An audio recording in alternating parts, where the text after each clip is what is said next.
I just lost one of them. Ah, it's not just me. I finally lost it. Yes, excellent. It's trying to connect back to it though. Something's wrong. Screen share.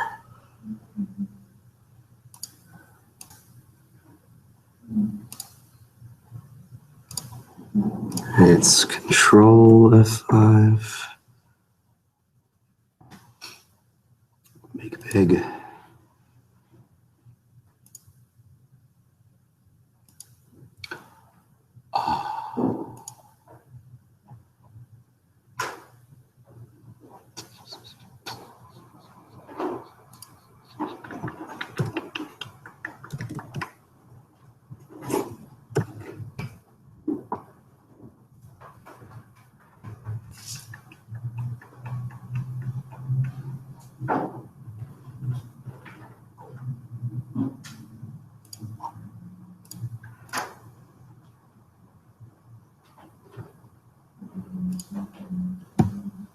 There we go.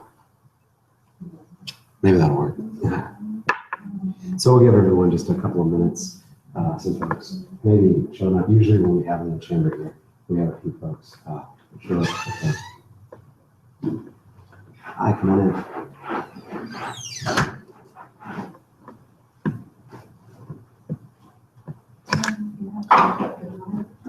So I'll go ahead and pass these out.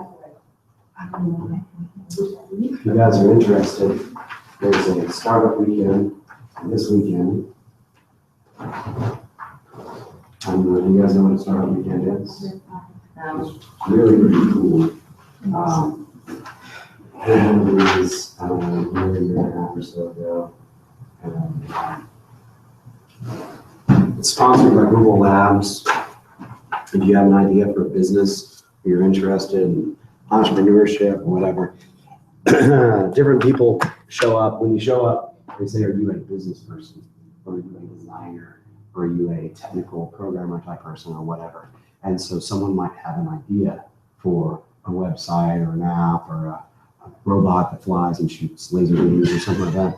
And then they can link up with other folks there that can actually help them realize that vision. So it's a great way. There's mentors there who can provide feedback and some coaching and whatnot. And it's a bit of a competition. So, oh yeah, yeah. And so, anyways, this weekend, if you guys would like to attend, I suspect the turnout might be a little bit light because I'm told this weekend is Valentine's Day. I'm going to be spending Valentine's Day at Startup Weekend. So anyway, I just wanted to let you guys know about that. We'll go ahead and dive into this. We may have some more folks showing up. So most of you guys, I think, know me. I'm the group organizer and the CTO of Mortgage Trade, which is a local financial software company. I'm going to see if I can figure out how the lights work. And I apologize, I'm just about to lose my voice, which my wife kind of likes. She says I sound like Batman, and she has me say things like, darkness has tainted my soul. I'm not an artist. We're going to be talking a lot about artsy type stuff, and I'm kind of the opposite of that. My wife is much more an artist, and she does the artsy things. I think we kind of balance each other pretty well. Once she had this watercolor set, and so I wanted to see her cringe, and so I said, well, let me try my hand at painting, and then nothing has changed since I was like 7 or 8 years old. The hills still do this, and they're green. The birds are still black hens in the sky. You got a yellow sun with the rays, and I wanted to put it on the refrigerator, but she wouldn't let me. But we're going to be talking today about how to marry some of the technology with the art, right? So the last time we talked, well, I got ahead of myself. We're up to 280 members, which is really cool. And we're live streaming this event on that hideous Earl. I tried changing that, and YouTube won't let you change it until you have 100 subscribers, apparently. So just remember UCVHAWG. I passed out a startup weekend thing. So if you guys are interested in that, I would highly recommend it. I did one again, a year or two ago. It was a lot of fun, and I'm looking forward to this one as well. So the video game development series that we're doing, the goal is to build a game from scratch, use all the tools, just see how it actually comes together, every piece is part, and see that anyone who wants to can actually build a game. So last time we did some planning for the design of the game. What sort of genre do we want to target? We talked about the series overview. We talked about the technical difficulty of implementing some genres versus another. I think some of them are just kind of harder. And then we talked about the tools and briefly touched over monetizing it. So a survey went out to the group about what sort of game do we actually want to make. And a lot of people participated in the survey, and it was chosen to be a 2D platformer for a casual audience with kind of a cartoony feel for mobile and smartphones. So that's what we're going to focus our discussion on today. So we get to talk much more specifically because we know what sort of game we're going to build, we're going to who's it's for, what it should look like, and what sort of platform it's going to run. So that's going to narrow things down quite a bit. So now we get to the fun stuff. The first couple of meetups we were doing, the last one and this one, are really, really just free thinking. We're not using a lot of technical tools. We're not building anything yet. We're just conceptualizing what sort of game do you want to make. This is, to me, what's so exciting about game development. It's like writing a novel. It can be anything you want at all, right? It can involve any setting with any characters and any goal. You just let your imagination run wild, right? So we're going to be doing a good bit of brainstorming tonight. I want, as a group, us to come up with some options for the sorts of characters we want a world, right? So we know what sort of game we're going to build, but we don't know the setting, we don't know the characters, we don't know the point of the plot or anything like that. And the motivations of characters. I think this is kind of important, the motivations of characters. I don't know if you guys played a lot of games for the NES back in the day. So this was the platform I grew up on. My folks, they had this Atari, I don't know the name of it, but it was the one with the wood grain, asteroids, and I cut my teeth on that, and I campaigned hard, and I got an NES, and it was fantastic. And there were all sorts of games. A lot of them were platformers. And in every single damn game, you fought snakes and birds. Do you remember this? No matter what the game was, there'd just be these inexplicable bees doing sine wave patterns. And it was, I mean, you talked about the motivations. I don't know what they had against whomever you were, but it was just generic assets, right? And I always thought that was kind of lazy and lame. So I would encourage you to really think about a setting, and games have gotten much better, right? So you want your setting to be internally consistent, right? If you're doing a medieval game with knights and dragons and stuff, it's a little bit jarring to have, I don't know, an Apache attack helicopter come out of nowhere, right? Unless that's really something that you're going for. So you want to be consistent, and you want it to kind of make sense internally. I never got to where you actually fight people. You had to play like hours of gameplay with a knife until you eventually got like a rifle and you were able to fight people. And then there's Predator. And then there's Predator in that game? The NES. I never played it. Was it good? You know, Adam made me play it. Was it that bad? It's literally one of like it's on the list of like the worst games of all time. It's so bad. You finished it, didn't you? Yeah, I got free lunch out of it. He let me use save states because otherwise, yeah, it would be impossible. All right, so we're going to talk a bit about how an artist can build an asset that you can then model, right? And if we have someone with artistic ability who would like to volunteer, that would be fantastic because they can sketch some stuff out and we can make it happen. But the good news is you don't actually have to be that great of an artist because the sketch is really a guide to what your character is. The sketch doesn't turn into a 3D asset. And even though we're building a 2D game, our assets are going to be in 3D. So we get to play with some of those tools, right? I find that easier as a non-artistic person because I don't have to think about things like perspective and shading and whatnot, because I can actually build something that's real and I can let the software solve all that for me. So we can build a 3D asset and kind of lock the camera down to a two-dimensional view, and it's going to look great, right? And then we can have some kind of 3D aspects in there. So if the character gets knocked down or something, they'll actually be moving in 3D, be animated in 3D, even though you'll only be able to go left and right or up and down, or however you guys want to do it. So we know that the world should be cartoony, but what sort of world should it be? And some things to think of: the setting, right? Whatever, castle, city, you know, asteroid, cave, whatever. And how should the player move, right? So you have vertical scrollers, and we're going to look at some examples. I'm going to pull up some YouTube examples of some games to see that. You guys ever played Kid Icarus, right? That was very much a vertical scroller, right? Much of Metroid is very much vertical. What's that? I never got that far. I had 3 days to play every game because that's how long the rental was. If you gamed it right and you got it on, what was it? Was it Friday you had to get it? Because you couldn't return it on Sunday or something. So you got an extra day because they were closed. Had to be there Monday morning. So I had that work. But that's as long as I had any game. Kid Icarus, I remember, it goes up. And then so you're constantly kind of racing the screen, right?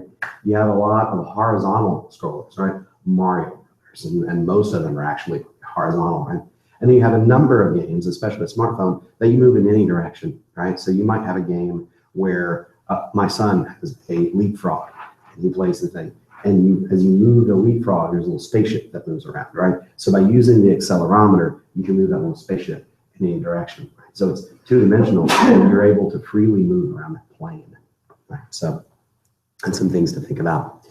And then this is very important for us. We need to get player input, right? How the player wants to interact. Are we going to get there? There's virtual buttons, right, that you can put on a touchscreen interface, and they look like NES buttons. They look like whatever you want. You know, it's a directional pad, and you know, like A and B and whatnot. And they're just sections of the screen that you touch, and the rest of the screen is kind of dead. Or you can design your game to really interactively use the touch, right? So Fruit Ninja is an SUV platform, but that's how that works, right? You swipe and you touch, and you can do that. Or you could use like the accelerometer. You can move it around, or some combination of those things, right? So again, this is what really helps us when we know that we're targeting a smartphone. We can really narrow down. We can think about how those interaction elements are going to affect our game. So, open discussion. What sort of world should the character be in? Throw out ideas, anyone.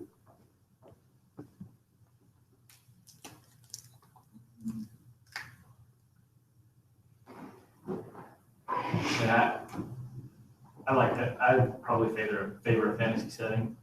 Fantasy setting. We're gonna go cartoony. Spaceship would be a good way to do that. Was that? Spaceship, you can do anything on. Literally, you can have devices that build stuff. You can have devices that shoot out food. You can have devices that shoot out weapons in certain rooms. I mean, spaceship is a spaceship. You can have the Enterprise or the TARDIS. I mean, you can literally do anything with it. I mean, cartoony, that's what cartoons are known for, is being able to do anything. Jump off a cliff and walk away. What was that, Matt? Given that you brought up Kid Icarus, I kind of like the idea of the mythological setting. Ooh. I haven't played any games, but I haven't seen that. You know more about games than I do.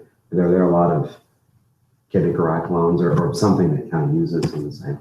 I mean, I would say that mythological is not incredibly, like you don't see a ton of games. I mean, there's obviously some out there.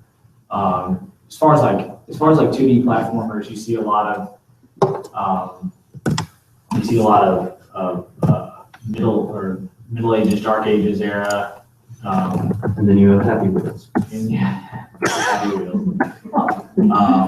You got like Castlevania that's got that dark gothic type of environment, and then Metroid, which is obviously sci-fi, space, that kind of thing. I wouldn't say there's a ton of mythological settings. A nice cartoony mythological type setting character would. That would work because there are a lot of mythological characters, especially in ancient Egypt, that were Chimera's hybrids. You had Lasur or Osiris. Sorry, I say Demonology. I sometimes forget. He had a son Horus who had a falcon head. You had a pie, which is part human, part hippo. You had all kinds of. And you had Zeus, which was the god of the sea. Yeah. What you got? Well, when I think of mythological, I think of like the Greek gods, because personally, this is my thought, is that most people would recognize the Greek gods just, like mythological, anyway. But one of the myths is that their like palace, where they all reign from, is on top of Mount Olympus. So I just thought of how you could do a game where you try to get to the top, and all these things are trying to stop you or something. It is way before your time. But there was an awesome game that was exactly like that I loved. Do you remember the name of the game? King of the Mountain. It was. Give me a little bit more details. Oh God! See, I never had it. It was a buddy of mine had it, but we would play it all weekend, and it was Perseus, and you would fight different, and you can go. Oh, I know which one you're talking. I can't remember the name of it. Yeah. Oh Lord. Oh, we're gonna look it up. Hang on. You were Perseus? I don't know. I just remember that we would watch that movie where you had the. Do you know the movie? Where you had the magic sword and you had the horse with the wings. And the owl, mechanical owl. Yes. Clash of the Titans. All right. NES. God of War is a game that actually has that kind of setting. So what do we call this?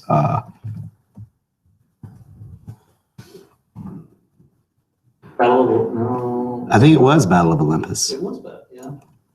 Was it a PC? Yeah, it was a Nintendo game. I remember that. Yeah, that's it. So your idea is spot on. That was a very popular game. Never played that one.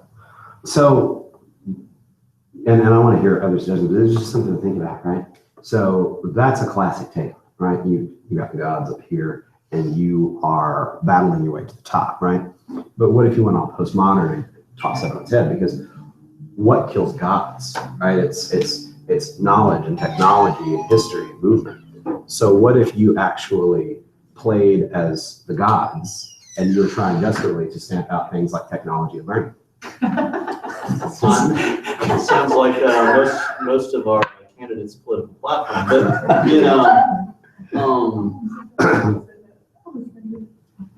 and think non-traditional settings too, right?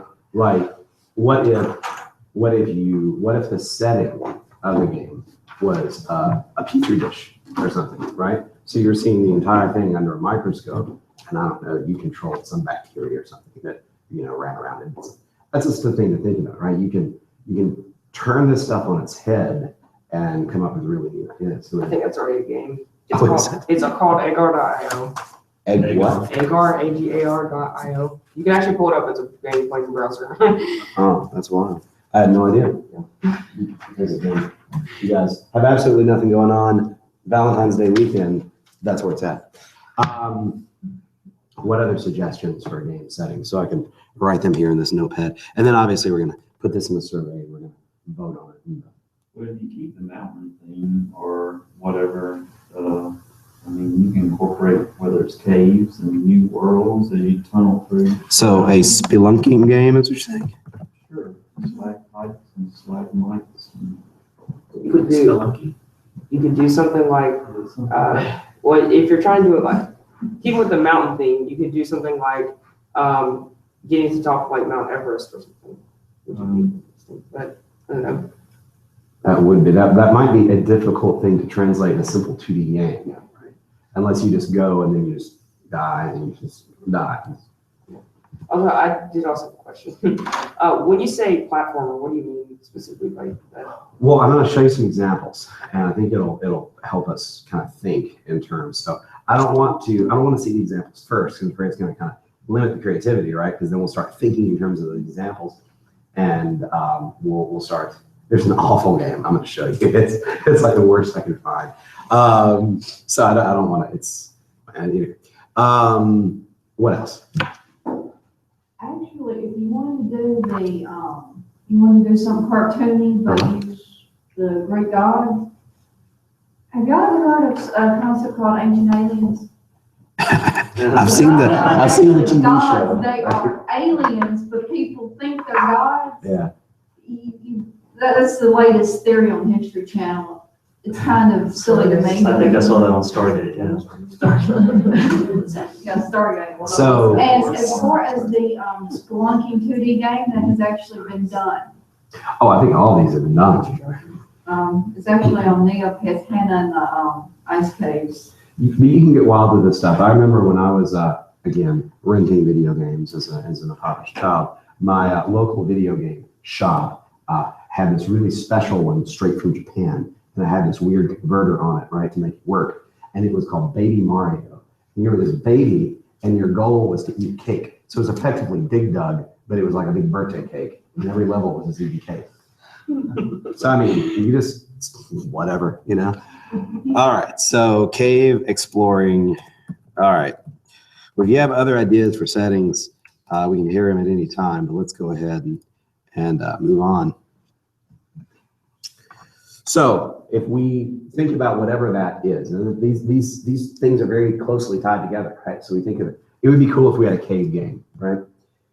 Well, what's the goal? How do you win? How do you lose, right? So some common things, right? You have monsters in there, right? Cave spiders or whatever, right? That you gotta fight. That would be one very common thing to do. Does a player have weapons? A lot of platformers, the player doesn't actually have weapons. You have to avoid bad guys, right? It's you just have to run away from them or whatever. Have you guys ever played Bionic Commando? I don't think you've ever done. Yes, right? I remember that. You ever played what was it, Odd World or Abe's Odyssey, right?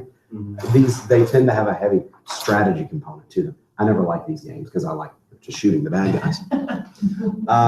How does the player win?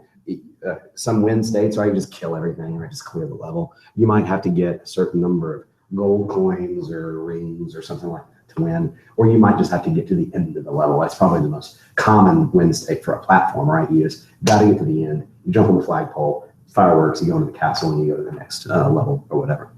And then finally, do we even have a story, right? Is there a story? Yes. A lot of platforms, there's not. It may be woven in really carefully, or it may just be like, here's some monsters, step on their heads. So open discussion about all of this, like, and think this, right? When you're thinking about the sort of game that you'd like to make, think about the game that you would actually like to play, right? If you're into 2D platformers, and if not, you're just for luck, I guess. But you know, and we're going to see some examples, and some of these look really compelling and fun, and some of them look just crushingly, devastatingly boring.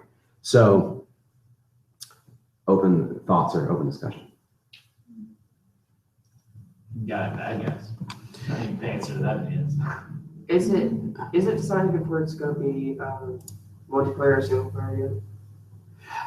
It is going to be, let's say, single player in the interest of actually, wait a minute. Okay. I was just wondering because multiplayer would be easy to do. But I had an idea for a multiplayer game. Still doing the platformer type deal. Well, pitch idea. Is it like, what's it like? So, whenever I think of like a platform game, I think of, I talked about this last time, Cobalt. But I also thought of how you could do some kind of capture the flag where you could do like with the platformer where you on one team had to get the other team without getting like killed by the other team and get their flag and carry it back. But it was still a platformer because it was like you'd have the platforms you could jump. Sure. Yeah. I played this game. It was Stickman. I can't remember the name of it. It's Stickman something else. But it was stick figures. But it was multiplayer, and you had like certain number anyway. And it was a turn-based game where you had to divide in the middle. You couldn't go across. And you basically were flinging like bombs and stuff. Territory Wars or something like that? Yeah, and this was real simple. It was like a browser-based game. So it's like Worms and all those clones. Kinda. It was kind of like a Worms clone, but way less involved in detail, just sticking and throwing weapons and guns and stuff at each other. So you get like a 3-shot burst from your gun, and then it would swap over to the other. That networking would be very easy since. Well, it would be. Yeah. It would be. Any other suggestions? So I'm gonna make a list here. What do we have so far? You know, in most of these games, you know, one of the several objectives you have is to stay alive, of course. What if you had an interesting game where it was hard to die and that was your point? Oh, Adult Swim did one of these. I don't know if you've ever played it. It was awesome. It was really, really great. It was probably very intense. I loved it. It was you were in an office. It was cubicle.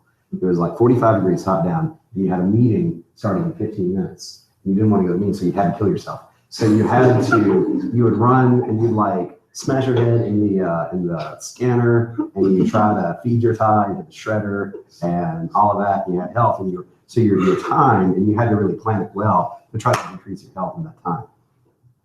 So that was a lot of fun. But something along, it doesn't necessarily have to be that kind. But sure, But something that's, What if you were like a vampire or something, and you were just tired of living? and so you're trying to, yeah. It has been done. The 2D platform single player is called Respawn Man. Well, there you go. Now, when you have an idea and you see that someone has already done it, don't take that as, I can't do it, it's already been done. Take that as, I knew that was a great idea. It's already been done. The market has already identified it. So now they've already done the hard work for me, and I can just come make a better version. That's how you look at it. But I guess the point I'm trying to make there is, instead of like going for the obvious, why don't we try to make the objective something, you know, asinine or, just weird. I like that. Concrete examples of that, or of how to take the objective and kind of turn it on its head. I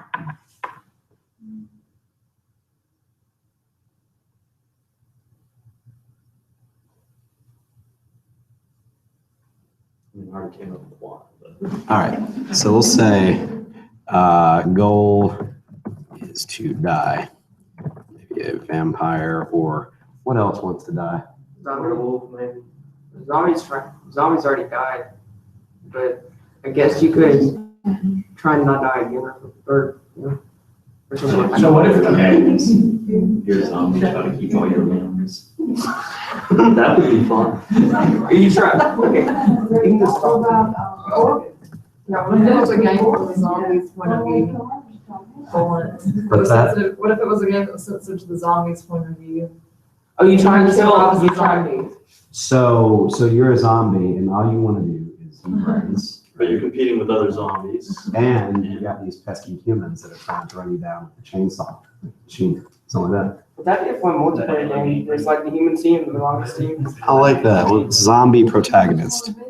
I mean, you've got Plants vs. Zombies, but yeah, I mean, Still, aren't zombies still the bad guys? I don't know, I've never played that game, honestly. Yeah, zombies are still the bad guys in that game. Okay, so yeah. so, all right, what about if we kept the mythological theme and you were the gods and the goal was to die, but everyone just ignores you because no one cares about the gods. But the more you do that angers people, the more people come after you and the more creative they get. So the goal is just to survive as long as you can, and you just wreak havoc. So like you could actually make it to the whole level without doing anything, but you get a really low score because no one cares. Like no one's opposing you.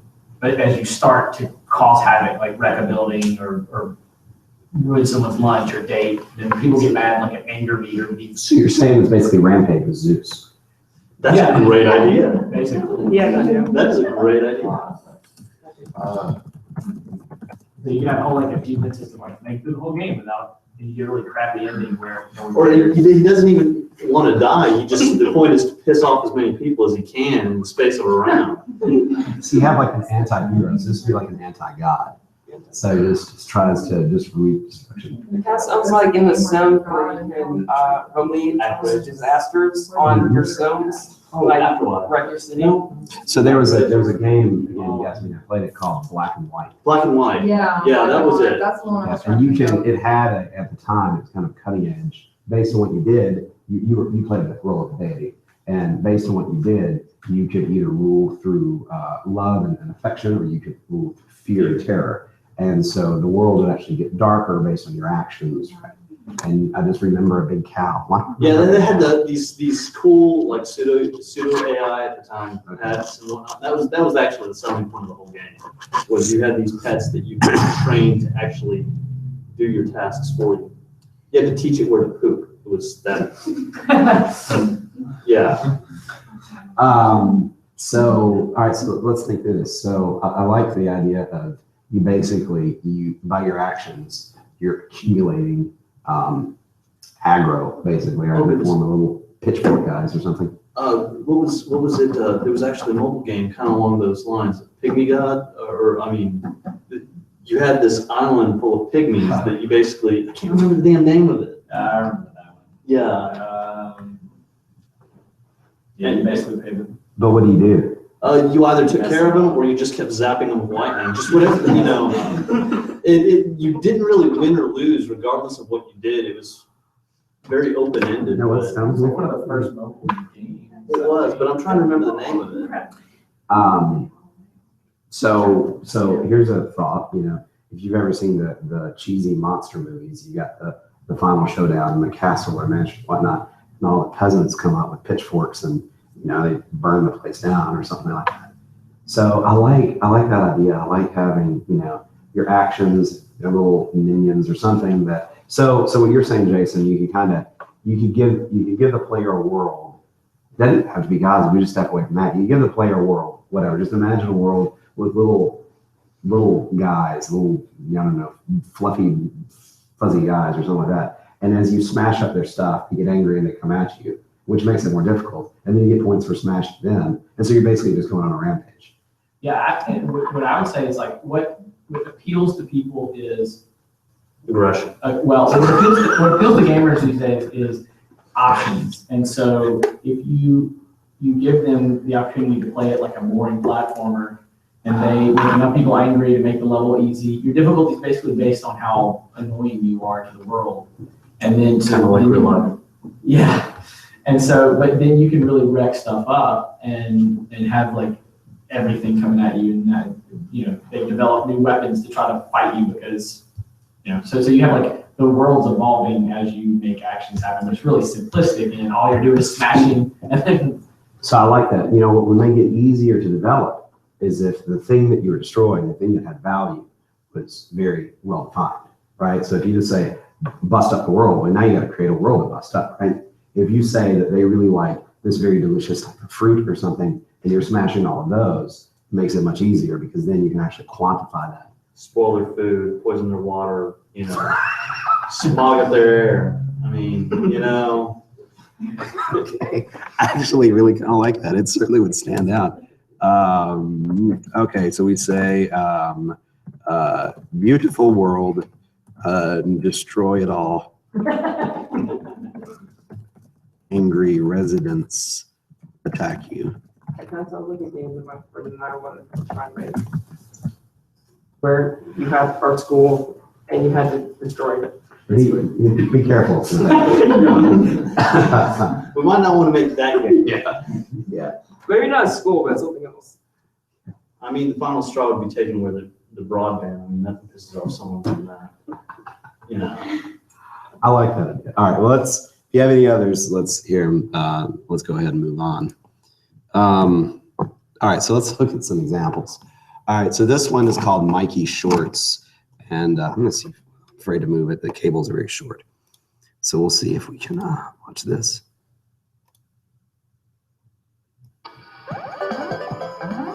So this is, you can see here, these are the, I don't know if you saw them, they're little on-screen controls, little virtual buttons that you use. This one got really good reviews. This is actually a very well-liked game. I know nothing about it. It looks like a Mario clone. Looks like you get some coins and stuff, and it really embraces that 8-bit vibe, right? So they've got the 8-bit music and 8-bit graphics, and so they're going for that whole retro thing. And that's pretty much that. They're just that good. All right, so let's look at, all right, so this is one that my son plays, Stretchy Monkey. This is a pretty lame video, but it's the only video I could find. Apparently it's not that popular game. The reason I wanted to show you this one is Big city I'm not going to compete hijinks. with you, Stretchy Straight Monkey. out of the jungle. So for this game, you can think of this monkey with rubber bands as arms. So you touch the screen and he shoots out an arm, kind of like a tongue for some lizard thing. And then you stretch and so you go up. So there's no buttons. It's very fluid, right? You just stretch and boom. That's why I wanted to show you this. So it's a way, you think, Fruit Ninja, why not? But it's a way to implement a platformer without having to use virtual buttons. So if you look at his little hands, so based on where you press on the screen, that's where he drags. Or you can just drag him down and let him go and he on a shoots up. spelling adventure that automatically adapts to your skill level for exciting twists and turns. Sunshine. Stretch your spelling skills by choosing from over 12,000 words or create custom words. Okay, so that's enough of that. All right, so that's an example here. This is a terrible game. It's the worst I could find. Like a sam, like a. Yes, it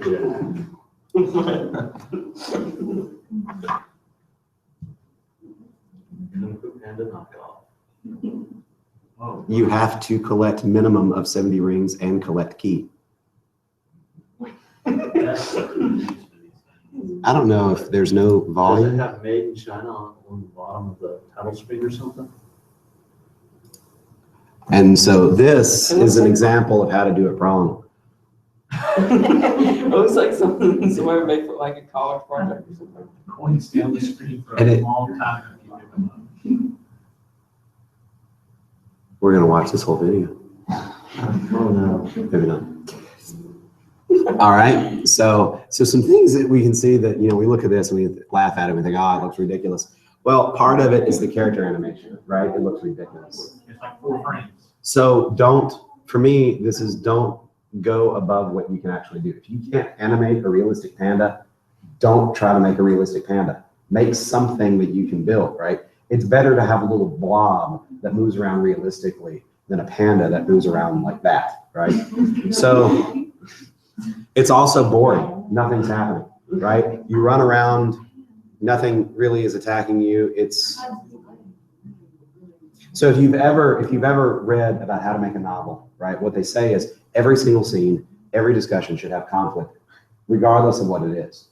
Our lives don't have much conflict. That's why they would make really boring novels. There's very little conflict. Look at that bee. Look at how fiercely he attacks. You don't have to do anything. You can put the controller down right now and come back a couple of days later and you'd be in the same spot. It's not compelling. It's not really challenging.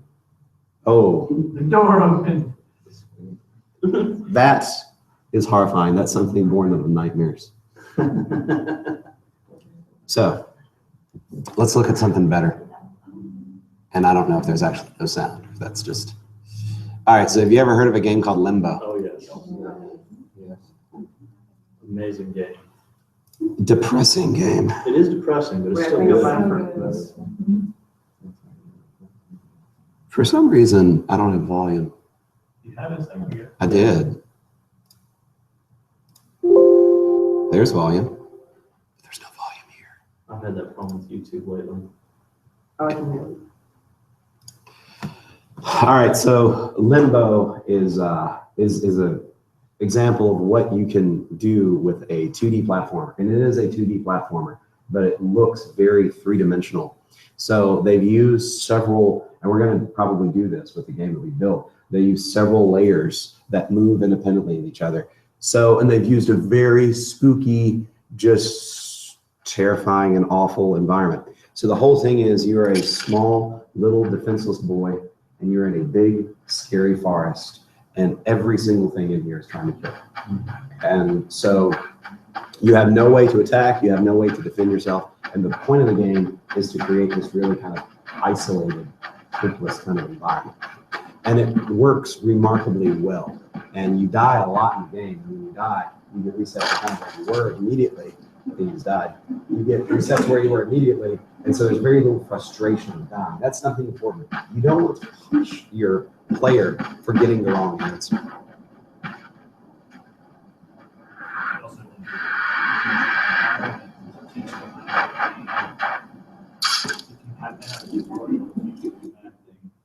That's exactly right. You want it to be, if your game is sufficiently complex to have a lot of mechanics, which ours very well may not be, then you don't want to say, okay, here's how to play the game. You just want it to happen naturally. And if you have to have a tutorial, give them the option to back end. Yes. Yes.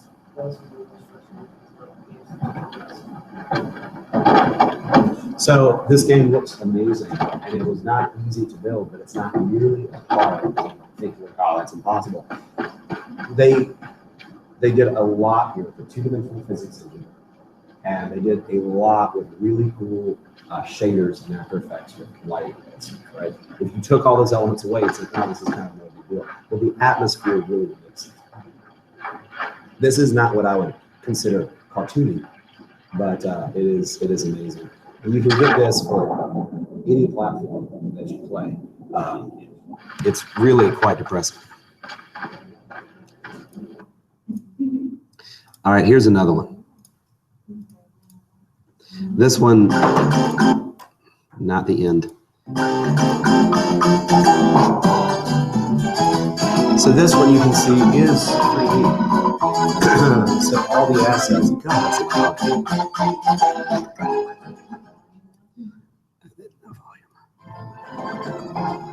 all right, so all of the assets, 22 seconds, are in 3D in this game. You can see the little guys in 3D. This is all in 3D, but it's still a two-dimensional game because we've forced the player moves up and back, but really the player's moving on a single track, right? Makes it a whole lot easier to control, but all the assets are actually created as 3D. And that's an example of kind of a fantastical night setting. So, what did you say? No. Don't move the text.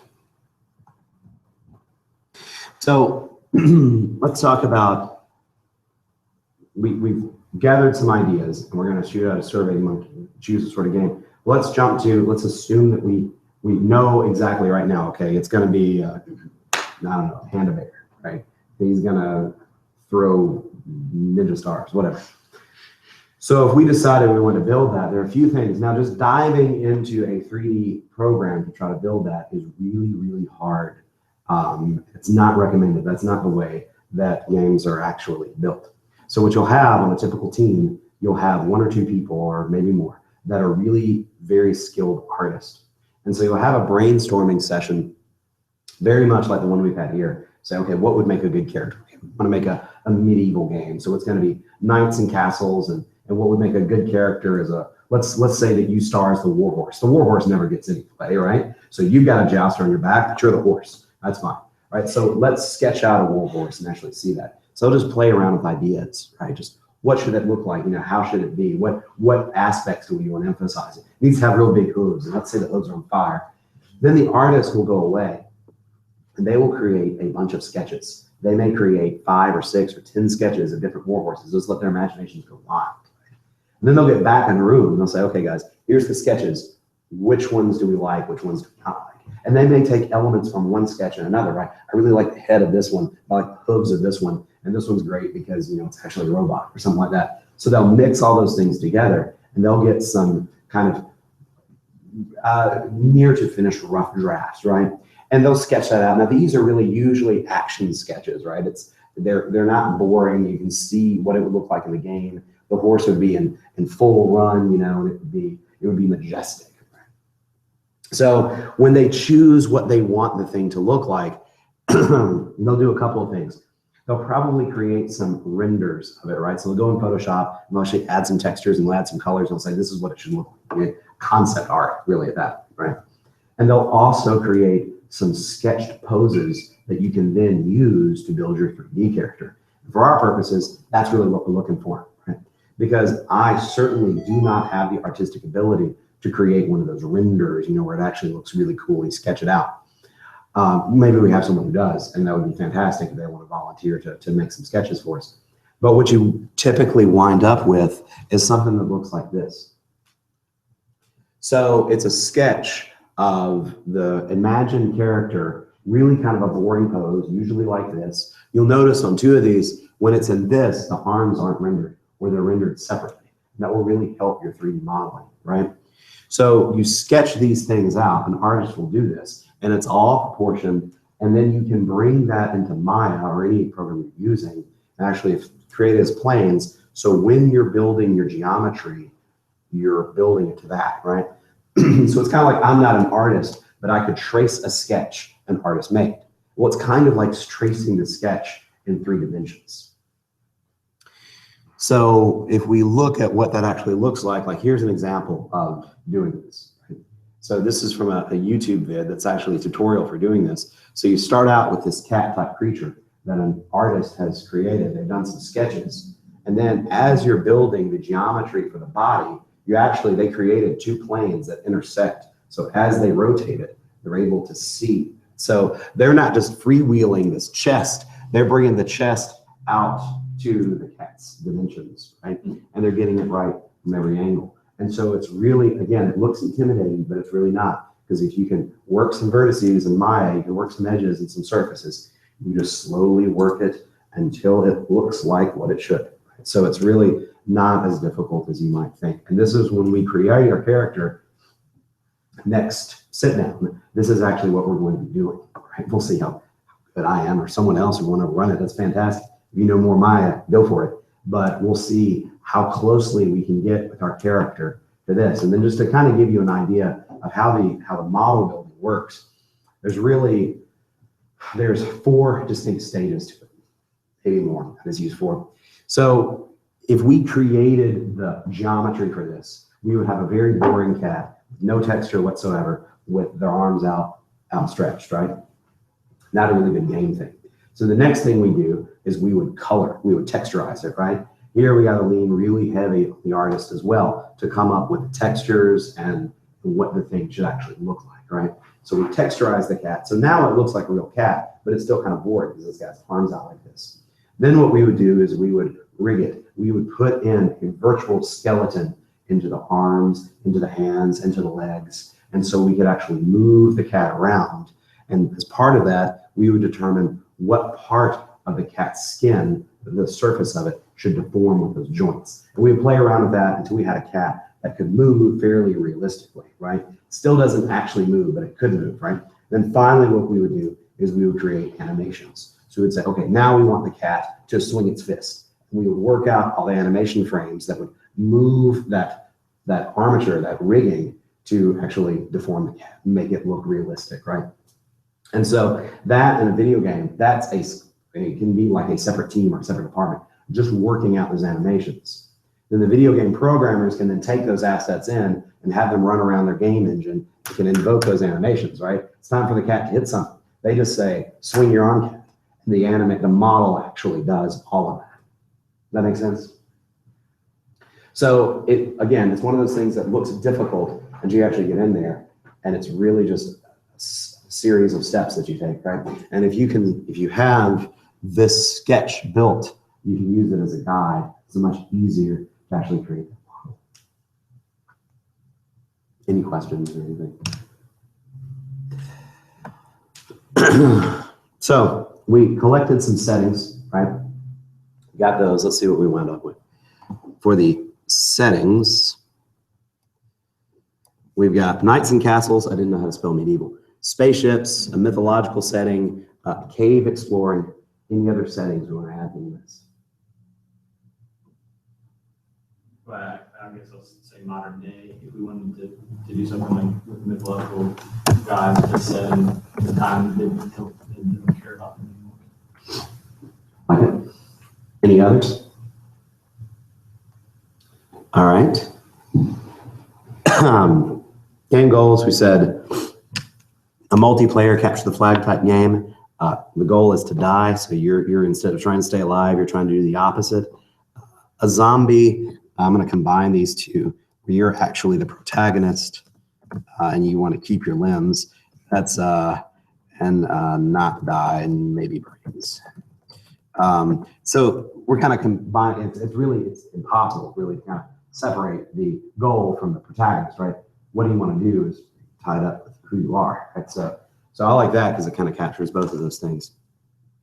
And then you have a beautiful world, and I guess you actually are the antagonist at that point. There's a beautiful world, and you just want to smash it up and destroy it. So that, I mean, that's a fantastic idea as well. Are there any others that we want to add? You could have something like a Slenderman game where you're a person, and y'all talked about earlier, like stealing people's stuff to make them angry, and like you have to steal like 10 computers or something, and as you steal them, people start going after you more and more. And then like once you get the 10th, you win. With the Slenderman angle, I could see like having stealth being part of that, Yeah. rather than just You're smashing trying to stuff run up. away. But who enjoys stealth games? No one, right? But what about like a super Contact. villain? Personal. Something like personal that. presence there. Something like you're a super villain and you have to like evade the cops and take people's like goods or like A PlayStation game that's slot.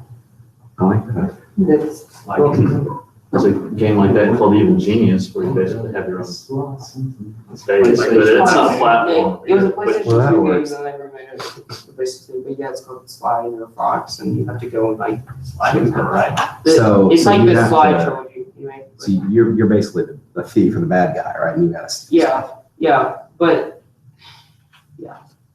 And there's that's not really nothing, the point of that game. The point of that game is like, you're not really, you are technically a bad guy because you're stealing from other bad people, but you're stealing from other bad people for good reasons.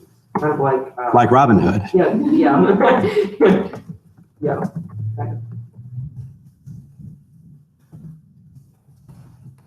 What if you're a zombie trying to be someone, like trying to actually live a life, but you can't because you have to eat brains? If you want to live like a civilized life. So the whole vampire thing, right? You resort to rats or whatever instead of attacking innocent people. Sort of, yeah. I was thinking about the zombie thing, the one you already got out there, it's already, that's also already a game. It's called Unturned, and I've played it before, and it's actually really interesting, but Excellent. I just thought I'd throw that out there, just. And I don't think any of these having, because the goal here really is to learn. Right? I don't think we're gonna get a million downloads. So the goal here is really to learn. And if there's something that already does this, well, that's great. We can use that as kind of a visual example and maybe find very concrete ways that what we build is different from what they build. Right? I like the idea of just being a flat out bad guy. I kind of really like that. I mean, that's, and it lets us not have to pin down so much about that world or what assets or whatever, right? Where you can just be the bad guy. The bad guys always had cooler spaceships, cooler guns, cooler costumes, cooler voices. I mean, that even sounds like a great name for the game, the bad guy. I like the mafia thing.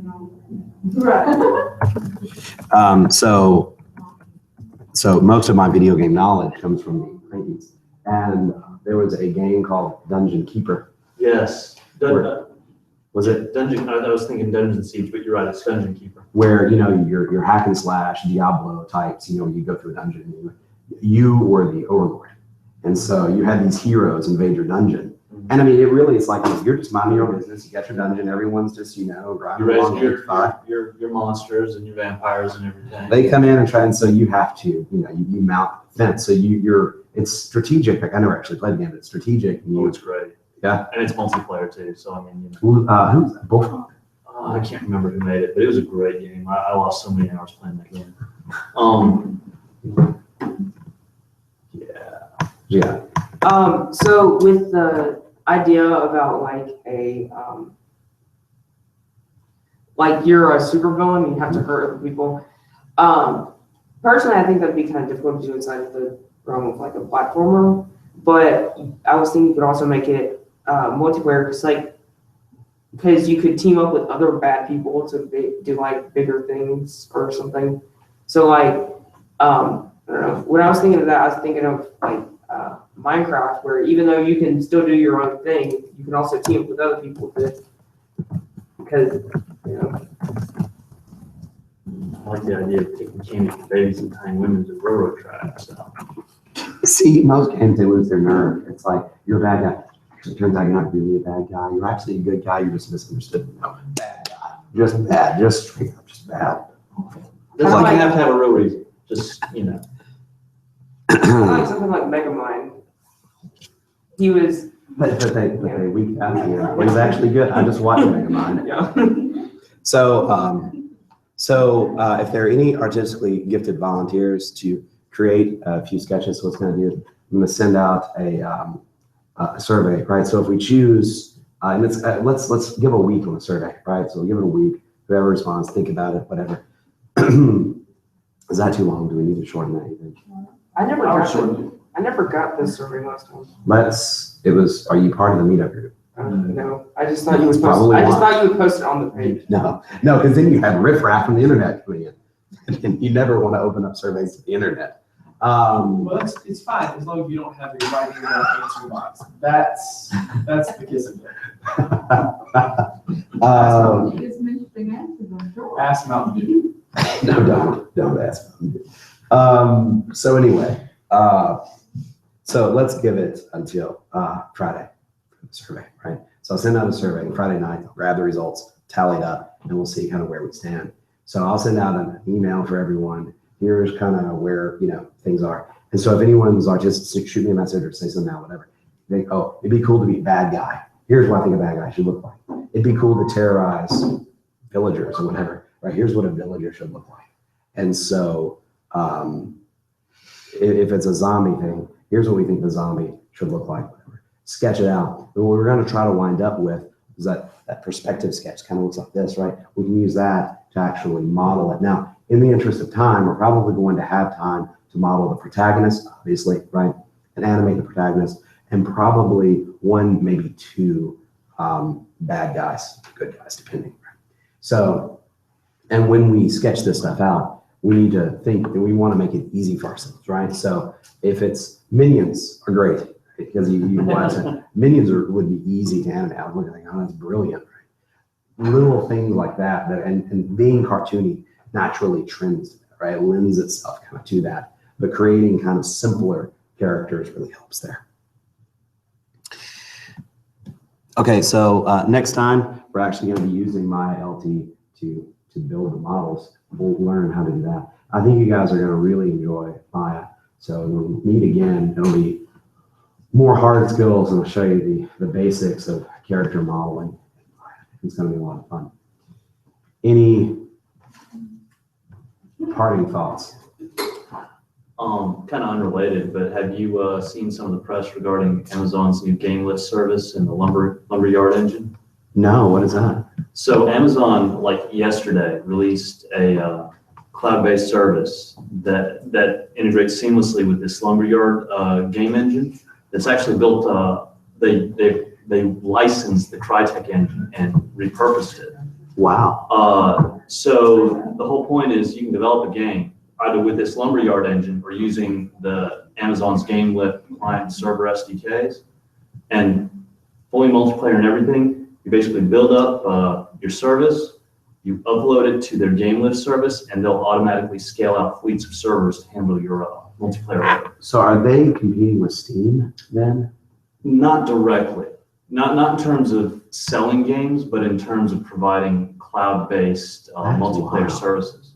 Well, that's going to let I assume that's going to let the indies compete in a whole new space that they haven't been able to. Oh, it goes so much further than that. So their free tier service, Amazon Web Services, they've got like a year free service, like a limited service. You actually have access to a large Game Lift instance, Game Lift server instance, for 125 hours per month for a year for the purposes of development. Now you go over that, you're going to pay for the usage. But by that point in time, if you're seriously developing an online multiplayer game, Sure. By the time you get to beta, you're ready to pay for services anyways. That is really interesting. I had no idea. Thanks for mentioning that. Yeah, they I had no just idea that released was it. a thing. They just announced it yesterday, actually. Wow. So is that going to affect the consoles at all, or is that just like web and mobile phone stuff? that affects anything. Now the lumberyard engine they're releasing is primarily desktop, but the client and server APIs, the server APIs, it's going to be native anyways. Whatever you run on the server is going to be whatever you physically run on the server. But the client API can be integrated into anything. You can take Unreal and use the client API to interact with whatever you've got running on your servers, et cetera, and so forth. That is wild. It's I'll pretty have to crazy. check that out. That's crazy. It's a great time to be an developer, I guess, because so many things have happened just in the past year. They open sourced Unreal or whatever. So now it's cheap and good to use. Autodesk has a game engine that they bought that they're pushing now, which is a competitor to, I guess, Unity and Unreal. Unity went from being expensive and okay to free effectively and really good. And now there's this thing. Oh, and the thing about Lumberyard, they're not asking for royalties for the game anyways. They're expecting to make the revenue based purely on the cloud services that you pay for. So it's really just a way for them to leverage their cloud. That's exactly what just a new market to tap. That's awesome. I was thinking about this because I actually went to a friend's house and he had a Google Cardboard. Yeah. It'd be cool since you're making a mobile game, you make a game that works with Google Cardboard. You can use their SDKs and stuff. So, and a lot of them now, they come with like a head strap, so you can just like strap it to your head. And you could figure out a way to make it work like a Bluetooth controller, because there's a lot of those out now. Because you were talking about like the controls and stuff, so you could do a VR game. So you should, if you decide to come to the Startup Weekend, I'm going to be putting together a group to do a cardboard virtual reality exercise bike thing. So using Bluetooth and plugged into an exercise bike, so you can actually pedal around and look around. I bought a stack of cardboard VR helmet, whatever, recently, and yeah, they got that. They're way better than they were a year ago. Straps, and they actually work pretty well. Might be difficult to do a platforming game like that with the VR thing. I think with Unity, actually, you just like tell it you want to be VR or something. Well, you do. You doing what I'm saying is you got a 2D platforming game. Look around, so I mean, it's not going to move. You could really frustrate the player like that. You I could want to look, this can't. I want to look, this can't. Well, you could, would that be interesting, because you could look a little bit further this way, just some, like, so you couldn't look like all the way around, but you can look like this way just a little bit, this way just a little bit. But when you like looked further around, it would just look back around or something. It's like the old Super Mario World where you could. And Right, I screamed at the camera nonstop. Huh? Where I screamed at the camera nonstop because I never did what I wanted. No, World, the 2D, the one on SNES. You can actually make the screen go back and forth by holding the right and left trigger. A lot of people didn't know that. So you can actually make this, like, if you didn't know what was ever doing, you go, and That seems like it's cheating. Pretty sure that's not just an emulator. Off topic, but with the Oculus Rift, one of the demo games they had out last year, whatnot, was literally just a free fall game. Yeah, and you were trying to dodge platforms and stuff hitting you and whatnot. And I've never played it, but I had a friend of mine who had one of the early SDKs. He said the first time he sat down and played it, it scared the ever-living. He knew it was fake. It scared the ever-living stew out of him. Yeah, I don't think I would do well with that. The thing with like the Oculus Rift, and that's why you would rather go do cardboard, is because the Oculus Rift requires like, I think the minimum system requirements is like a 980 and a 4790. You gotta have a big computer. Yeah. Then you gotta spend a lot for this piece box. I mean, if you're spending that much for the Oculus Rift anyways, you've already got a pretty big group. Your target market right now with the technology, sure, give it 5 years and it will have opened up. But Okay, but if you use your phone, all you need is this, and you just stick another thing. And it's like, oh yeah, Google Cardboard rocks. Incidentally, I sent out an email. You didn't get it. You might be interested in this too. The Oxford Film Festival is soon, and they're going to have a few artists, filmmakers there who have done virtual reality stuff with Samsung Gears, which I understand is basically Google Cardboard. And they're looking for volunteers to help set these things up. So if anyone is interested in doing that, if you do it for long enough, you get a free pass, you get to meet the artist. And I think one of them is from Australia or something. And anyway, so that's setting kind up of what exactly? the headsets. Helping people use the headsets to experience the virtual reality experience. I have no idea what that entails. I don't know how you do a virtual reality movie. I'd be interested in seeing it myself. You're basically going to be a roadie, hooking stuff up. Might be fun. Yeah. So anyway. But Russell's on the side. actually, a lot of people, the new thing on YouTube is 360 video. And I actually, there's a really cool video this guy did that I watched. and he has this huge Minecraft world, and basically flew through it. And he used the 360 video so you could look around through his world. That was pretty cool. Excellent. Yeah. Well, thank you guys for coming. I hope you have a fantastic evening. I hope to see you next time. I think we're going to be meeting here for a while because there's plenty of space. It's just a great place to meet.